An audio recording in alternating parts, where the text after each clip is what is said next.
Otep, bien-aimés frères et sœurs, vous connaîtrez la vérité et la vérité vous affranchira. Ça, c'est pas moi qui le dis, c'est la Bible qui le dit. Mais moi, je vous dis mieux.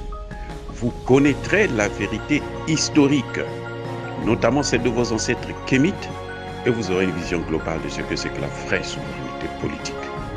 J'ajoute, vous reviendrez à la spiritualité africaine ancestrale et vous comprendrez les enjeux de l'indépendance économique. Et pour terminer, vous accepterez votre identité culturelle kémite et vous obtiendrez deux choses. La première, c'est la paix. La seconde, c'est le développement, à une condition. L'unité de toute l'Afrique noire, l'unité de tous les Noirs du monde entier.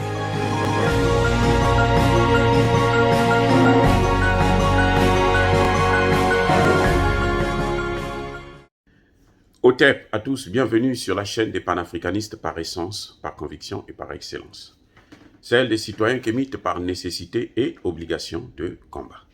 Nous sommes une chaîne qui n'est guidée que par nos ancêtres et rien que par les ancêtres qui appartiennent à l'égrégore du monde noir.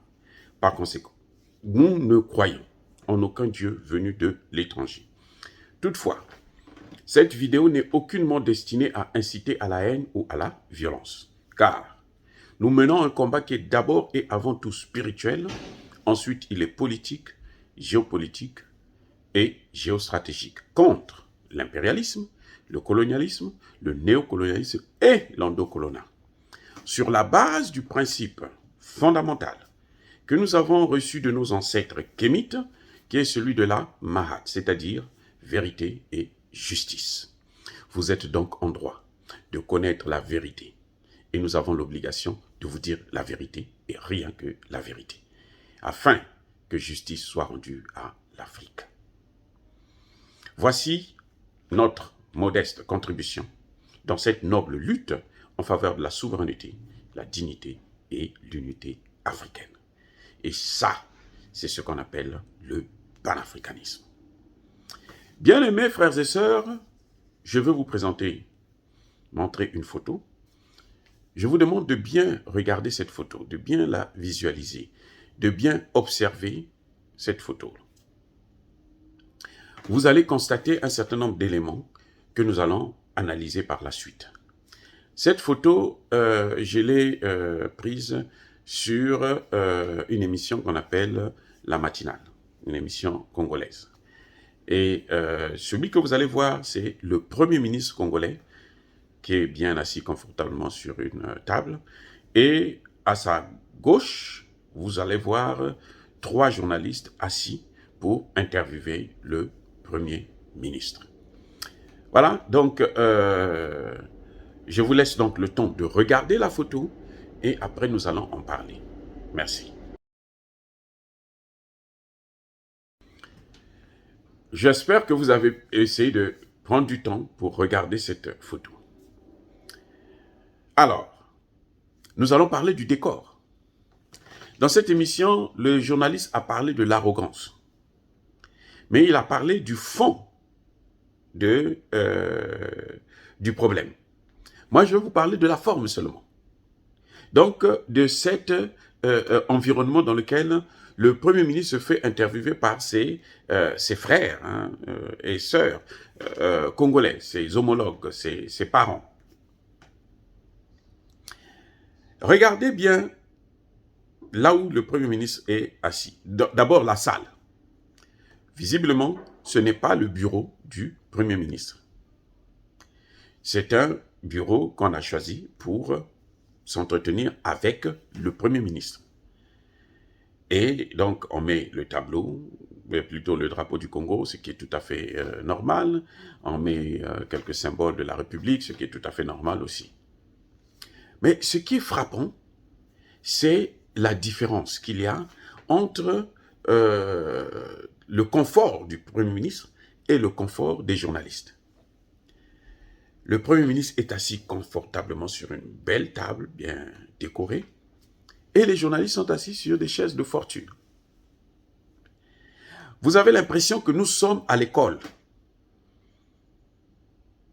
que le Premier ministre est en train de donner un cours, que le Premier ministre est en train d'enseigner à ces journalistes, je ne sais quoi, peut-être la politique, peut-être la gestion de l'État, peut-être bien le métier de journaliste. Ce sont des grands journalistes du Congo que vous voyez là qu'on est en train d'humilier, tranquillement. Donc, le Premier ministre se met sur... il est en haut et eux, ils sont en bas. Vous avez cette impression-là qu'ils ne sont pas du même niveau, quoi. Ce n'est pas les mêmes personnes. C'est-à-dire que ça, ce sont des vauriens qui doivent répondre, poser des questions et tout. Et quand vous regardez, lorsque le journaliste pose la question de savoir ce qui se passait concernant le contrat, les accords qu'il y a eu entre le Congo et le Rwanda, dès que le journaliste commence à parler, ça, vous n'allez pas voir ça sur la photo, vous allez constater que le Premier ministre est en train de rigoler. Il est en train de sourire, un sourire jaune, un sourire pour dire que non, mais celui-là, c'est un imbécile qui est en train de parler. Il est tellement bête, ce journaliste, il n'a rien compris. Jusqu'à preuve de contraire, après, le Premier ministre a lavé le pauvre journaliste. Il l'a lavé, mais alors, avec du savon, du savon vraiment, et frotté à l'éponge. Hein. C'était pas du gâteau. Donc, vous voyez le décor. Ce Premier ministre n'est pas simple, il est orgueilleux, c'est-à-dire qu'il est au top. Là encore, il n'a pas été élu, hein, parce que pour être Premier ministre, on n'est pas élu au Congo. Pour être Premier ministre, c'est le président qui décide, qui vous nomme. Monsieur, vous êtes nommé Premier ministre. Et le président peut à n'importe quel moment, n'importe quel jour, décider de vous remercier, c'est-à-dire de vous démettre de vos fonctions de Premier ministre. C'est clair et c'est net. Mais là, nous avons un homme qui se passe pour... C'est comme s'il était au paradis. Il montre que moi, je ne suis pas là. Je ne suis pas comme vous. Je ne suis pas de votre niveau. C'est d'une arrogance. Et ça, c'est un problème que nous voyons chez nous, les Congolais. Je ne sais pas si je l'ai aussi. Si vous le constatez, faites-moi le savoir. Et puis, comme ça, je veux faire un effort pour changer. Parce que c'est un caractère que vous trouvez beaucoup chez les Congolais. C'est ça qui fait que on n'avance pas très bien. C'est ça qui fait qu'il n'y a pas de cohésion entre le gouvernement et la population. Parce que vous voyez, quand une population se sent éloignée de ses dirigeants, il ne peut pas les soutenir. C'est aux dirigeants de descendre au niveau, parce que la population ne peut pas monter au niveau de ses dirigeants. Ce sont les dirigeants qui doivent descendre au niveau de la population. Avoir le même langage et tenir des mots qui sont appropriés quand vous parlez à votre population. Des mots simples, des mots à la hauteur de la compréhension de la majorité. C'est ce que Laurent Gbagbo avait fait. Hein. Laurent Gbagbo n'a pas obtenu le soutien par hasard de la population ivoirienne. Et tout le monde le sait. Hein. Il y a eu des jeunes qui avaient encerclé la présidence. Lorsque les Français sont venus, ils étaient obligés de les massacrer. C'est pour ça qu'on parle de génocide. Le vrai génocide, c'est celui des Français qu'ils avaient massacré là, autour de la présidence. Bref, nous avons un Premier ministre qui est loin, qui est au-dessus des autres, qui n'est pas un Congolais comme les autres, parce qu'il est le Premier ministre. Et ça pose un problème. Et bien entendu, pour répondre à la question, le Premier ministre commence d'abord par dire, ça nous rentrons un peu dans le fond, mais en bref, il commence d'abord par dire que j'ai entendu des intellectuels, j'ai écouté des journalistes. Est-ce que vous avez lu le contrat? Est-ce que vous avez lu cet accord-là? Le journaliste dit non, monsieur, je n'ai pas lu l'accord. Timidement, parce qu'il sait que s'il ne répond pas bien, il sera réprimé. Le pauvre, il est au Congo, il n'a que ça, c'est ce qui lui permet de nourrir sa famille. Donc, il est obligé de se rabaisser. Et le Premier ministre ne l'a pas raté d'un seul. Ah oui, il ne l'a pas raté. Que vous ne lisez pas le contrat, vous n'avez rien lu. Et puis vous faites passer comme de la rumeur, la propagande. Vous racontez n'importe quoi sur quelque chose qui est bien clair. Et il explique que non, pour le travail, c'est concernant le travail, c'est pour la priorité, c'est d'abord les Congolais. Maintenant, ce que je veux vous dire, ce que le Premier ministre a oublié là, de fondamental, c'est que l'accord là n'a jamais été publié. Bon, les journalistes doivent lire dans une boule de cristal ou quoi pour savoir ce que... Donc, ils sont obligés de se fonder sur des rumeurs ou bien, bon, les gens dans le cercle qui ont lu l'accord et qui sortent des mots comme ça là, des petites phrases pour dire que bon, voilà ce qui est contenu dans cet accord. Mais officiellement là, ni le gouvernement, ni la primature, ni ce Premier ministre là n'a publié ce contrat. Ça me rappelle un monsieur que je connais qui est allé passer un entretien à l'Union africaine. Il arrive, on lui pose la question de savoir qu'est-ce que la diaspora, parce que c'était pour un poste de directeur de la diaspora de l'Union africaine. Lui dit, ben, la diaspora africaine, ce sont les Africains qui vivent en dehors du continent africain, comme c'est prévu dans le dictionnaire. Celui qui devrait être son patron, son directeur, qui dit non, mais vous êtes malade, vous venez à l'entretien, vous n'avez même pas lu, vous n'avez rien compris. Vous n'avez pas regardé le site, vous ne vous êtes pas préparé pour l'entretien, vous croyez que c'est de l'aventure ici. Et donc, il a ramassé le pauvre candidat qui après va se rabaisser, se dire « Ah bon, comme moi, je n'ai pas bien trouvé la définition, j'assume. » L'entretien est terminé, le candidat sort de la salle, il va voir ses amis, les gens qu'il connaissait ici et là et tout. Il leur explique, ah bon, écoutez, l'entretien a mal tourné parce que voici, on m'a posé la question, moi j'ai expliqué comme je pouvais et puis bon, le directeur m'a pris à partie et puis m'a écrasé. On a dit, oui, justement, nous ici, là, à l'Union africaine, on a changé la définition du concept de la diaspora. À l'Union africaine, la diaspora, c'est tous ceux qui ont des origines africaines. Donc, que ce soit la Jamaïque, que ce soit les Haïtiens, que ce soit les Noirs américains, ce sont les membres de la diaspora. Les gars qui disent, ah bon, mais j'ai pas vu ça dans le site. On les dit, ah bon, je ne sais pas, il y a eu un retard. Ça faisait plusieurs mois qu'ils avaient pris cette loi, plusieurs années d'ailleurs, qu'ils avaient pris cette disposition, changer la définition du concept de la diaspora au niveau africain. Le gars lui explique, mais il y a eu un débat pendant toute une nuit où les gens n'arrivaient pas à s'accorder pour trouver cette définition. Il dit, ah bon, ok.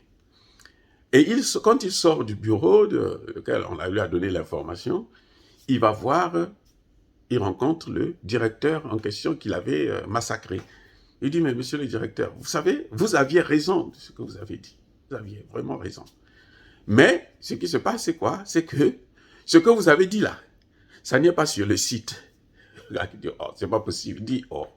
Il lui dit, mais il y a pire. C'est que votre département, monsieur le directeur,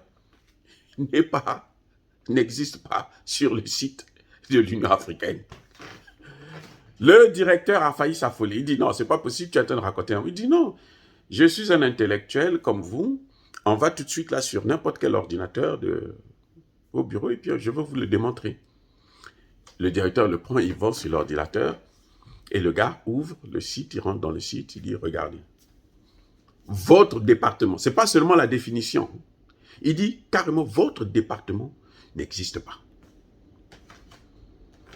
C'est pour vous dire que je me suis bien préparé, mais c'est vous qui n'avez pas fait votre travail. Le directeur là, après il lui dit, jeune homme, écoute, prépare-toi là, moi je démissionne. Prépare-toi pour postuler pour mon poste. Vous voyez, là, au moins, il a été honnête, il a été sérieux. Et bon, la suite, je ne sais pas comment ça s'est passé, mais en tout cas, voilà ce qui se passe. Vous avez un Premier ministre qui n'était même pas là lorsqu'on a signé les accords. Les accords sont signés et il ne prend pas le soin de publier. Il ne sait pas que les accords n'ont jamais été publiés dans le journal officiel du Congo. Mais il se met à insulter un pauvre journaliste qui lui pose la question, qui veut savoir quel est le contenu pour expliquer la situation. Je ne veux pas rentrer dans les détails de cet accord, puisque lui, il dit carrément que ce n'est pas une session, alors que le même Premier ministre a parlé sur la radio France Internationale, on lui posait la question de savoir, vous avez fait une concession au Rwanda. Il dit non, ce n'est pas une concession, c'est une cession. Maintenant, il dit non, ce n'est pas une cession. C'est-à-dire que, vous savez, quand vous les écoutez, ils disent, c'est comme s'ils oublient ce qu'ils avaient dit. Vous savez pourquoi ils oublient? Parce qu'ils sont arrogants. Quand ce sont des gens simples, ils devraient se souvenir. Ça devait lui venir. Parce que Dieu là, quand il agit là, pas le Dieu qu'on nous a apporté ici et là, machin. Non, le Dieu des Kémites. Quand il vous met face à une telle situation, il va vous rappeler ce que vous aviez dit. Si vous êtes humble. Mais si vous n'êtes pas humble, vous allez voir des choses passer. Il va laisser passer des erreurs pour qu'on puisse vous coincer vous-même. Écoutez, je reprends. Dieu là, hein, le Dieu des Kémites, de nos ancêtres. Vous êtes face à une interview comme ça. Là. Les journalistes vous posent la question. Il va vous rappeler ce que vous avez déjà dit sur le sujet. Il va vous rappeler les points faibles de votre situation. C'est-à-dire, vous dire par exemple que mais cet accord n'a jamais été publié. Il ne va pas vous laisser dans le flou comme ça, là. Que l'accord n'est pas publié. Et vous aviez déjà dit que ce n'est pas une concession, c'est une cession. Ce qui est interdit par la Constitution congolaise, dans son article 119. Ce qui est interdit par la Constitution congolaise, dans son article 44. Mais, vous voyez, c'est-à-dire que le Premier ministre se met lui-même dans une situation où nous, intellectuels, on est obligés de le ramener à l'ordre. Oui, c'est ça le problème. L'arrogance tue. C'est pas bon, monsieur le Premier ministre. Soyez simple. Parce que vous devrez avoir une connexion avec votre population si vous voulez réussir. Aucune politique au monde ne réussit tant qu'il n'y a pas la connexion avec la population. Le Mali tient parce que le Mali est connecté avec la population. Ce que les Français, le criminel hein, de Emmanuel Macron appelle la junte, le double coup d'État. Le coup d'État dans le coup d'État. Il est illégitime, irresponsable. S'ils tiennent jusqu'à présent, c'est parce qu'ils sont connectés avec la population. La Centrafrique tient.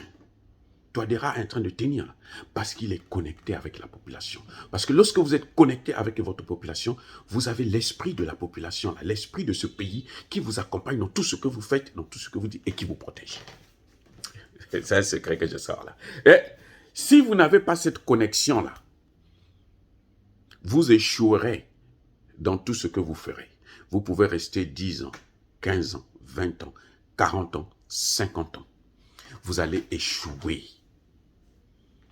Et quand vous partirez, vous allez être oublié de l'histoire de cette nation. Quand on veut seulement parler de vous, tout le monde va tourner la tête et se dire non, c'est pas normal. Taisez-vous. Si c'est pour lui là, ne nous parlez pas de lui. Parce que vous n'avez pas été connecté avec la population. Vous voyez Thomas Sankara, plus de 27 ans après, il est connecté avec ceux qui ne l'ont même pas vu naître, qui n'étaient pas nés quand il a été assassiné. Il est connecté parce qu'il était en connexion déjà avec cette population. Et cette connexion-là, spirituellement, ce lien-là reste. Parce qu'il vient par le sang. Eh bien, monsieur le Premier ministre, essayez de vous calmer un peu. C'est un conseil seulement que je donne. Je suis un intellectuel comme vous. Je dis tout simplement que si vous voulez réussir, si vous voulez qu'on parle de vous, en tant qu'un Premier ministre qui a fait des choses, vous devez savoir maintenir un langage approprié face à vos compatriotes. Dire cela, c'est inciter à la haine ou à la violence. Non, nous sommes une force tranquille. Il y a pas colère, veille à malembe. Soyez bénis les gars, j'ai dit.